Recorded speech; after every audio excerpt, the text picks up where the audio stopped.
contrast in any economy where money is in use, money by providing the crucial intermediate step eliminates the need for double coincidence of wants.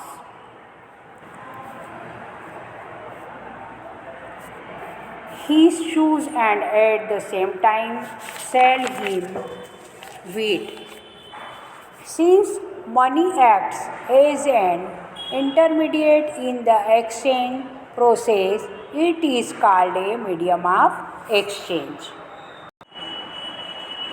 इसकी तुलना में ऐसी अर्थव्यवस्था जहाँ मुद्रा का प्रयोग होता है, मुद्रा मध्यवर्ती भूमिका यानी कि बीच का काम प्रदान करके आवश्यकताओं के दोहरे संयोग की जरूरत को खत्म कर देती है। फिर जूता निर्माता के लिए ज़रूरी नहीं रह जाता कि वो ऐसे किसान को ढूंढे जो न केवल उसके जूते खरीदे बल्कि साथ साथ उसको गेहूँ भी बेचे। उसे केवल अपने जूते के लिए खरीदार ढूंढना है। एक बार उसने जूते मुद्रा में बदल लिए तो वह बाजार में गेहूँ या अन्य कोई वस्तु खरीद सकता है। चूँकि मुद्रा विनिमय प्रक्रिया में मध्यस्थता का काम करती है, इसे ही विनिमय का माध्यम भी कहा जाता है। Modern forms of money. We have seen that money is something that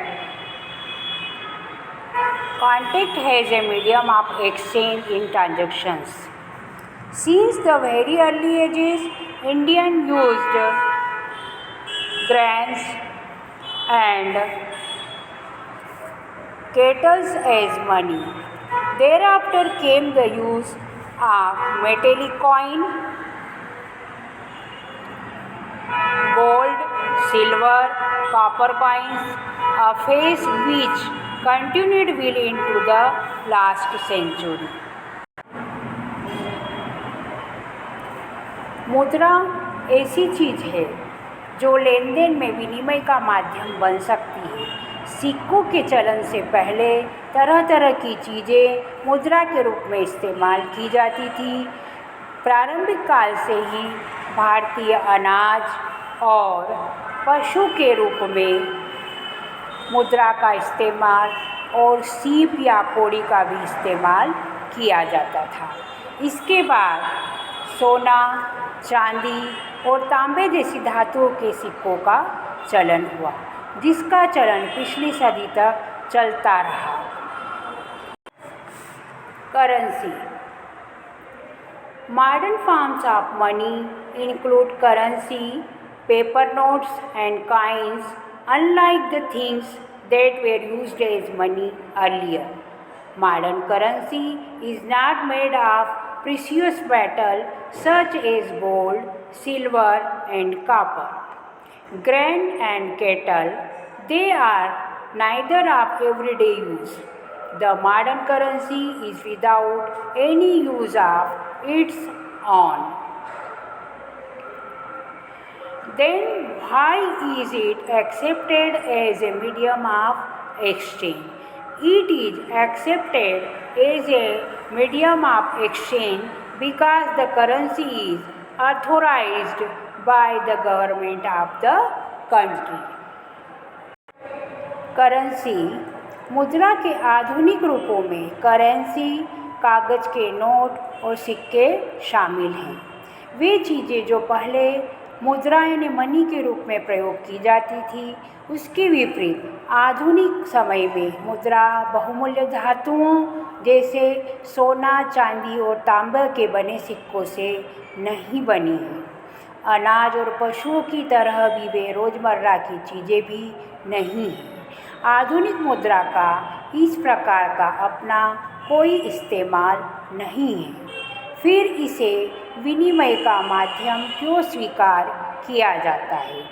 इसे विनिमय का माध्यम इसलिए स्वीकार किया जाता है क्योंकि किसी देश की सरकार इसे प्रूव यानी प्राधिकृत करती है और इसे जारी करती है।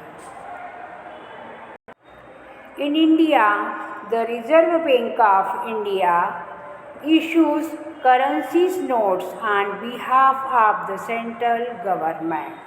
As per Indian law, no other individual or organization is allowed to issue currency. Moreover, the law legalized the use of rupee as a medium of payment that cannot be refused in setting transactions in India. No individual in India can legally refuse a payment made in rupees. Hence, the rupee is widely accepted as a medium of exchange. Bharat में भारतीय reserve bank केंद्रीय सरकार की तरफ से currency note जारी करती है। भारतीय कानून के अनुसार किसी व्यक्ति या संस्था को मुद्रा जारी करने की इजाज़त यानी परमिशन नहीं है। इसके अलावा कानून विनिमय के माध्यम के रूप में रुपये का इस्तेमाल करने की वैधता भी प्रदान करता है, जिसे भारत में सौदों में यानी कि व्यापार में अदायगी के लिए मना नहीं किया जा सकता, यानी कि लेन देन में कोई मना नहीं कर सकता। भारत में कोई व्यक्ति कानूनी तौर पर रुपयों में अदायगी को अस्वीकार भी नहीं कर सकता।